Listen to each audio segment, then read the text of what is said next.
Assalamualaikum warahmatullahi wabarakatuh. Perkenalkan, saya Raka Mirta Zahran dari Prodi Teknologi Informasi dengan NIM 202401400053 kelas A. Di sini saya akan menjelaskan tugas praktik profesional yang berjudul menjelaskan Human Model of the World, Meta Model, Meta Program, dan Submodalities. Apa itu Human Model of the World?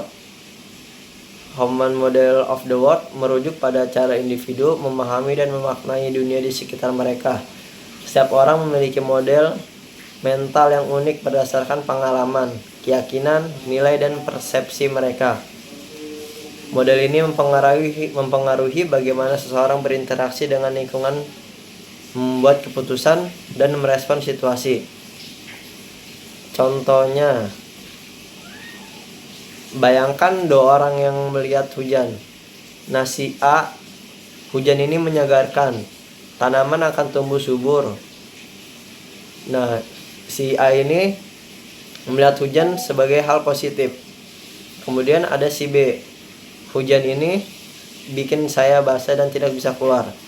Nah, si B ini menilainya melihat hujan sebagai hal negatif. Jadi penjelasannya, masing-masing orang memiliki cara berbeda dalam memahami situasi yang sama berdasarkan pengalaman dan pandangan mereka. Kemudian metamodel. Metamodel adalah alat dalam NLP yang digunakan untuk menggali dan memperjelas pemikiran dengan bahasa seseorang. Ini melibatkan pertanyaan dan rancang untuk mengidentifikasi dan mengatasi generalisasi, penghapusan, dan distorsi dalam komunikasi. Dengan menggunakan metamodel, seseorang dapat membantu orang lain untuk lebih memahami pikiran dan perasaan mereka, serta mengidentifikasi batasan yang mungkin mereka miliki. Nah, contohnya nih, seseorang berkata, "Semua orang membenci saya." Pertanyaan metamodel ini, siapa yang Anda maksud dengan semua orang? Atau apa yang membuat Anda berpikir bahwa mereka membenci saya? Penjelasannya, dengan bertanya, kita membantu orang tersebut untuk menjelaskan tentang perasaannya, dan mungkin menemukan bahwa tidak semua orang merasa demikian. Kemudian yang ketiga, metaprogram. Metaprogram adalah pola pikir atau kecenderungan yang mempengaruhi bagaimana seseorang memproses informasi dan membuat keputusan. Ini adalah filter mental yang membantu individu dalam memahami dan merespon dunia. Metaprogram dapat mencakup preferensi dalam cara seseorang berfokus pada detail, cara mereka memotivasi diri, dan cara mereka berinteraksi dengan orang lain. Contohnya, si C, saya harus menyelesaikan tugas ini sebelum saya bisa bersenang-senang. Jadi si C ini berorientasi pada tujuan dia sendiri. Kemudian ada si D, saya lebih suka menikmati prosesnya, jadi saya akan mengerjakan tugas sambil bersenang-senang. Si D ini berorientasi pada proses.